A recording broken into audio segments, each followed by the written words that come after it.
అనేక భుజములు గల నీ విశ్వరూపమును ఉపసంహరించి కిరీటము గదా చక్రము ధరించిన నీ సహజ సుందరమైన స్వరూపమును దర్శింపగోరుచున్నాను కృష్ణ.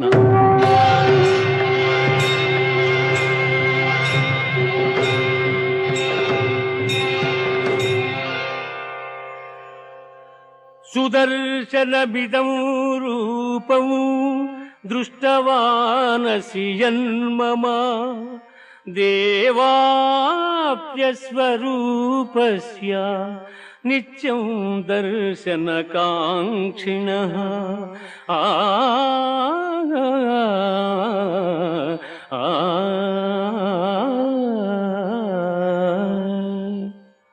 అర్జున, నీవు దర్శించిన ఈ నా స్వరూపమును ఎవ్వరునూ చూడజాలరు.